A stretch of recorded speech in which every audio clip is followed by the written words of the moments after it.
If I had to study Chinese all over again, this is what I would do. 我一开始学习中文的时候，我觉得应该5年左右就够了吧。但是已经学了7年多了，我还是觉得我自己的中文还不够好。所以呢，如果我回顾一下我自己的学习中文的路程，如果重新开始学习中文的话，那我很多学习方法应该会改一下。Now, I'm not saying that taking your time with a language is necessarily a bad thing, and you definitely do get to have a deeper understanding of the language and the culture as opposed to just speedrunning it.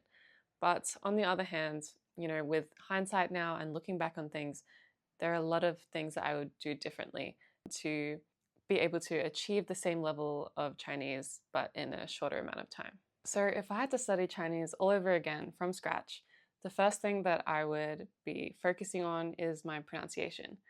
And I'm quite glad that when I did start learning Chinese that I had a massive focus on pronunciation and pinyin, which is the romanized version of Chinese characters.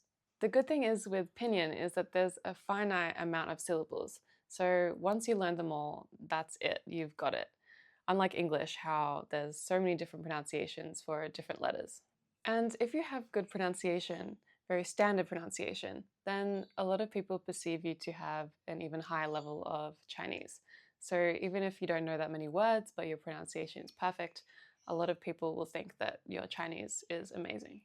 I remember when I was traveling in China a couple years ago and I was on a train and someone was in my seat and I just said, 不好意思，这是我的座位. And yeah, she got out immediately and went to her correct seat. But after a while, we were sitting there and she just approaches me out of the blue and wants to start chatting with me. Full on conversation in Chinese. And I'm like, whoa, I'm not ready for this. But she said because my pronunciation was quite good that she thought I was just fluent in Chinese.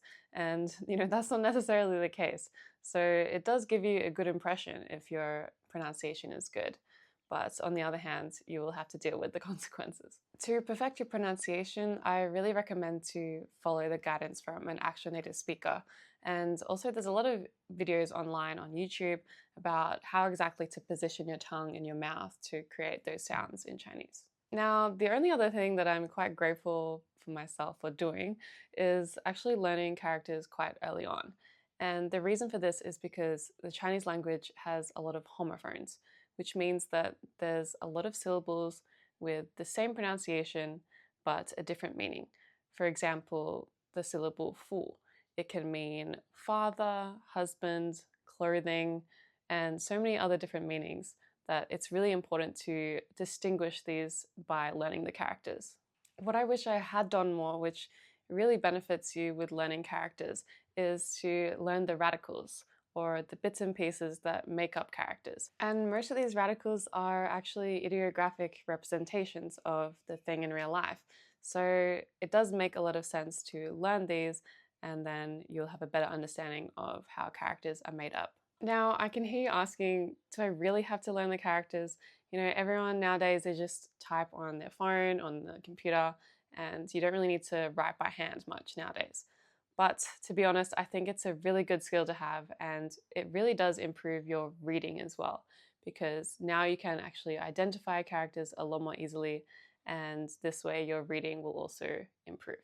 Now, related to the topic of reading, I used textbooks for so long. Pretty much all of my time learning Chinese, I was mainly focused on consuming materials from textbooks, and this is how I would get my reading practice in. But it turns out a lot of textbook materials, they're quite outdated, and a lot of the expressions aren't really how people communicate in real life.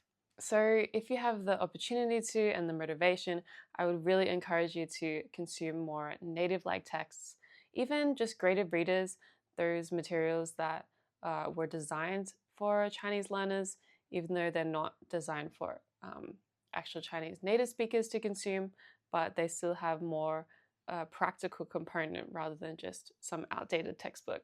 And once you progress further in your Chinese studies, then you can move on to, say, for example, short stories made for kids, and then progressively onto novels made for adults. But I recognize now, after 7 or so years, that this is something that I really lacked in my study routine.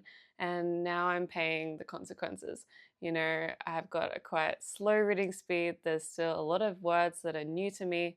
And to be honest, if I did incorporate more reading of authentic materials, then I wouldn't be dealing with these problems now. So please read more, and it will definitely benefit you in the long run. Now, another piece of advice, which you probably all heard before a lot, is to practice speaking more with native speakers. And I know this can be really hard for a lot of you guys who are quite shy and don't really want to just put yourselves out there and come up to some random person on the street and start chatting, because that's kind of weird. So here's some of the things that I wish that I incorporated into my routine a lot earlier on that I'm really only starting to do now. So I've been using italki, which is an online platform where you can just find a native speaker who can tutor you in Chinese. And mainly I just use it for conversation practice. And it's quite cheap to find a native speaker online and book a lesson with them.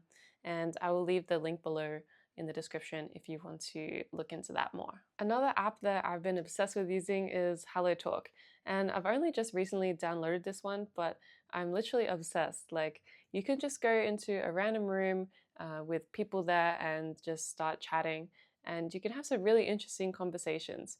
And there's not only Chinese native speakers, but there's also so many speakers who are wanting to learn Chinese, so you can also connect with a lot of different people that way. And this is particularly beneficial if you have trouble finding native speakers, if you don't have a lot of friends that speak Chinese. A lot of these online websites and apps can really help with finding people to practice speaking Mandarin. Now, apart from practicing your speaking, you really won't know how to form sentences and how to actually sound like a native person without listening a bunch.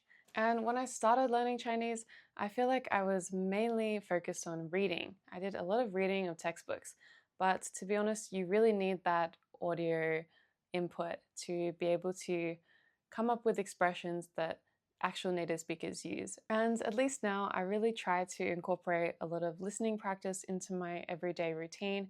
If I'm folding washing or washing dishes or riding on public transport, I will try to put on a Chinese podcast and listen to that. And even if you're not taking in every single word, I think it's still important to get exposure to native content like that, just to hear how they express themselves, the intonation that they use, the rhythm of the language.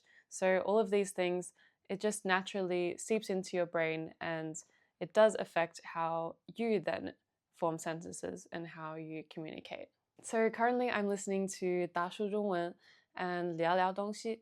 But if you are more of a beginner, then I'd probably recommend something like Chinese Pod or those kind of podcasts if you are a beginner. So if I had to study Mandarin all over again, that's what I would do.